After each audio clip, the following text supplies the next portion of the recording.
नमस्कार। आज हम महात्मा बुद्ध के धर्म के विभिन्न पक्षों की हम बात करेंगे। अभी तक मैंने आपको महात्मा बुद्ध के 4 आर्य सत्यों के बारे में बताया था। मैंने आपको जानकारी दी थी कि महात्मा बुद्ध ने दुखों से मुक्ति पाने के लिए किस प्रकार अष्टांगिक योग के माध्यम से, अष्टांगिक मार्ग के माध्यम से दुखों की मुक्ति की बात उन्होंने कही थी। महात्मा बुद्ध ने अपने सिद्धांतों के प्रसार प्रसार के लिए संघ का गठन किया था। मैं आपको बता दूं कि महात्मा बुद्ध ने अपना कोई उत्तराधिकारी नहीं बनाया था। महात्मा बुद्ध ने किसी भी ऐसे व्यक्ति को अपना उत्तराधिकारी नहीं चुना जो कि उनके जीवन के बाद उनके धर्म को आगे बढ़ा सके। उन्होंने ऐसा भी नहीं किया कि अपनी मृत्यु के बाद, अपने जीवन काल में ऐसा भी नहीं किया कि उन्होंने कुछ छोड़ा ही नहीं। उन्होंने संघ को, धम्म को अपना उत्तराधिकारी बनाया। बौद्ध सिद्धांतों में 3 महत्वपूर्ण बातें हैं: बुद्ध, धम्म और संघ। दोबारा आपको मैं ये बता दूं कि बौद्ध धर्म में 3 बातें बहुत महत्वपूर्ण हैं। पहली बात महात्मा बुद्ध, यानी कि बौद्ध धर्म को मानने वाला प्रत्येक व्यक्ति महात्मा बुद्ध में, उनके सिद्धांतों में, उनकी नीतियों के अंदर विश्वास करेगा। दूसरी बात, धम्म, महात्मा बुद्ध के धर्म का अनुयायी गौतम बुद्ध के धम्म का अनुसरण करेगा, उसमें बताई हुई बातों का पालन करेगा। ये धम्म महात्मा बुद्ध के लिए बहुत महत्वपूर्ण था। और तीसरा जो उनके धर्म का महत्वपूर्ण अंग था वो था संघ। महात्मा बुद्ध ने बौद्ध संघों का निर्माण किया था। जो भी बौद्ध धर्म अपनाता था, बौद्ध धर्म के 2 स्वरूप थे, एक भिक्षुक स्वरूप था और एक गृहस्थ स्वरूप था। यानी कि बौद्ध धर्म के 2 प्रकार के अनुयायी होते थे। एक अपना परिवार छोड़ के बौद्ध भिक्षुक बन जाते थे और एक वो लोग थे जो कि गृहस्थ धर्म में रहते हुए गृहस्थ धर्म का पालन करते थे, परंतु वो विहारों में या बौद्ध संघों में नहीं जाते थे। इसके साथ ही मैं आपको ये भी बता दूं कि महात्मा बुद्ध ने अपने जीवन के एक लंबे समय तक स्त्रियों को संघ में प्रवेश करने की अनुमति नहीं दी थी। महात्मा बुद्ध स्त्रियों को संघ में प्रवेश उन्होंने नहीं दिया, परंतु उनके जो प्रिय शिष्य थे आनंद, उनके कहने से उन्होंने अपने संघ के दरवाजे स्त्रियों के लिए खोल दिए थे। और सबसे पहले प्रजापति गौतम, जो उनकी मौसी थी, उन्होंने बौद्ध संघ के अंदर स्त्री भिक्षुणी के रूप में प्रवेश किया था। और बौद्ध संघ के लिए एक बहुत महत्वपूर्ण बात थी, अब बौद्ध संघों में अकेले भिक्षुक नहीं रहते थे, अब बौद्ध संघों में बौद्ध भिक्षुणी भी रहने लगी थी। दोनों के अलग अलग नियम थे। भिक्षुओं के लिए कठोर साधना के नियम बनाए गए थे। अब ये प्रश्न आता है कि भिक्षुक बनता कैसे था। महात्मा बुद्ध के सिद्धांतों से प्रभावित होकर जब कोई बुद्ध की शरण में आता था, बुद्धम शरण गच्छामि वो कहता था, तो सबसे पहले वो सिर मुड़ाता था और पीले वस्त्र धारण करता था। पीले वस्त्र धारण करके वो इस बात की घोषणा करता था कि वो बौद्ध संघ के अंदर प्रवेश करेगा। और जो प्रवेश करने की उसकी प्रक्रिया थी, यानी कि जब उसको दीक्षा दी जाती थी, बौद्ध धर्म में जब उसको प्रवेश किया जाता था, तब उस प्रणाली को, उस प्रक्रिया को प्रवज्जा कहा जाता था। यानी कि प्रवज्जा वो था जिसमें व्यक्ति बौद्ध भिक्षु एक व्यक्ति अपने पूर्ववर्ती संप्रदाय को छोड़ के बौद्ध धर्म के अंदर प्रवेश करता था, वो उसकी प्रवज्जा थी। उसके बाद जब वो दीक्षित हो जाता था, जब उसकी दीक्षा हो जाती थी, तो उसको भिक्षु बनाने की प्रक्रिया की जाती थी। और भिक्षु बनाने की जो प्रक्रिया थी उसको उपसंपदा कहा जाता था। यानी कि पहले उसको दीक्षित किया जाता था, उसके बाद उसको बौद्ध भिक्षु बनाया जाता था, और भिक्षु जब वो बनता था तो वो प्रक्रिया उसको उपसंपदा कही जाती थी। और जैसा कि मैंने आपको बताया कि संघ में प्रवेश लेने वाला व्यक्ति सिर मुड़ाता था, पीले वस्त्र धारण करता था और उसके बाद वो संघ के अंदर प्रवेश कर लेता था। संघ के अंदर प्रवेश के बाद कठोर साधना वाला जीवन होता था। रोजी रोटी के लिए भिक्षाटन ही एकमात्र माध्यम था। भिक्षु दिन भर भिक्षा मांगा करते थे और भिक्षा मांगने बाद रात्रि में वो विश्राम करते थे अपने विहारों में, अपने संघ के अंदर, और उस रात्रि काल में वो अध्ययन का भी काम करते थे, अध्यापन का भी काम करते थे और साथ साथ में उनकी धार्मिक चर्चाएं भी इसी रात्रि काल में होती थी। यानी दिन में भिक्षाटन या बौद्ध धर्म का प्रचार और रात के अंदर अध्ययन, अध्यापन और धार्मिक चर्चाएं हुआ करती थी। और दिन में मैंने जैसे आपको बताया कि भिक्षाटन के साथ साथ घूम घूम के वो बौद्ध धर्म का प्रचार भी करते थे। ये इनकी दिनचर्या होती थी। और साथ साथ में पूरे वर्ष भर ये घूमते थे, बौद्ध धर्म का प्रचार करते थे।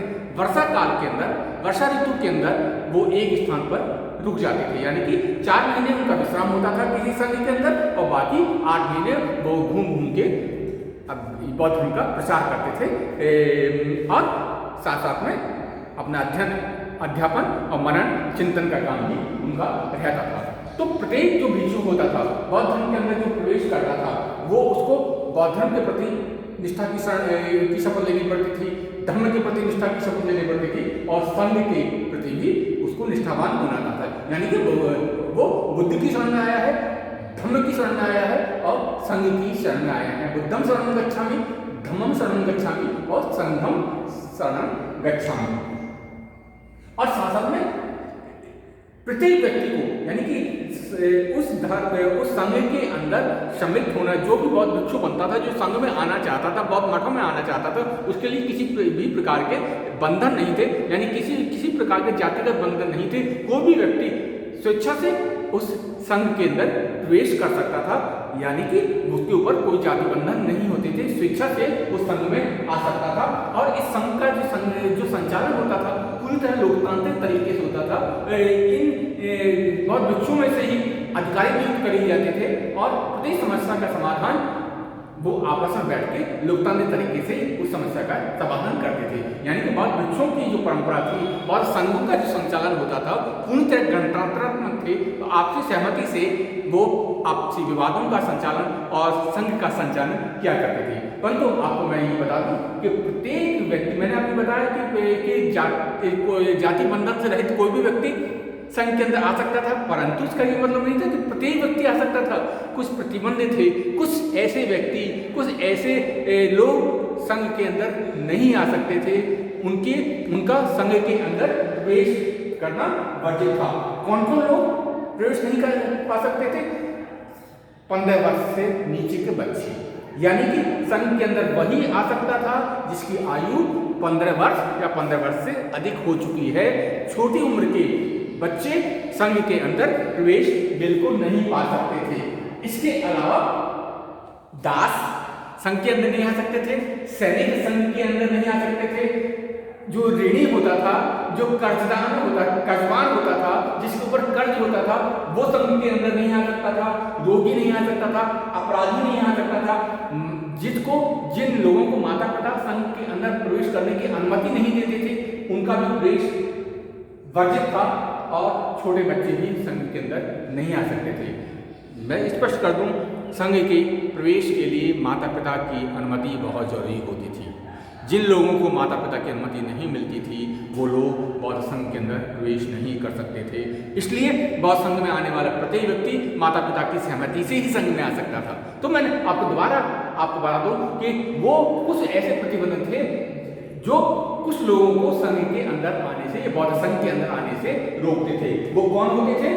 जिनकी आयु 15 वर्ष से कम होती थी वो नहीं आ सकते थे, और दास, सैनिक, ऋणी, रोगी, अपराधी, जिनको माता पिता की अनुमति नहीं मिली, वो बच्चे, ये सारे ऐसे लोग थे, ऐसा वर्ग था जो कि संघ के अंदर जिनका प्रवेश वर्जित होता था। और जैसे कि मैंने आपको बताया कि संघ के अंदर प्रत्येक वाद विवाद आपसी सहमति के माध्यम से, प्रत्येक विवाद आपसी सहमति के माध्यम से ही हल किया जाता था। और भिक्षुकों की जो सभा होती थी उसमें वो विवाद रखा जाता था और पूर्ण बहुमत से उसका फैसला होता था।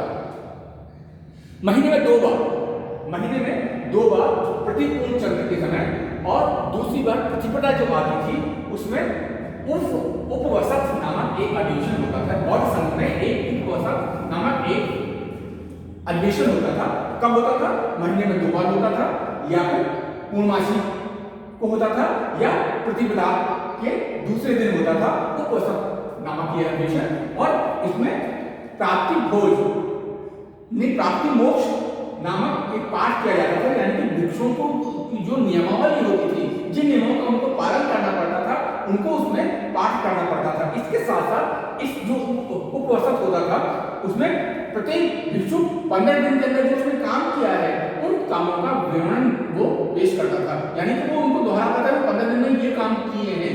और इस अवधि में अगर उसमें कोई अपराध हो जाता था, कोई पाप हो जाता था, तो उस पाप को भी वो सहज उस उपवसत में स्वीकार करता था और ये कहता था कि उसने ये गलती की है, उसको चाहे तो दंड दिया जाए, यानी कि अपने आप को वो बौद्ध संघ के सामने समर्पित कर देता था कि मेरे से पाप हुआ है और आप चाहें तो मुझे दंडित कर सकते हैं। तो उसमें उस उपवसत में बौद्ध संघ की सभा में भिक्षुओं को दंड देने का भी काम किया जाता था और वो भिक्षु सहज अपने आप को दंड के लिए प्रस्तुत करता था।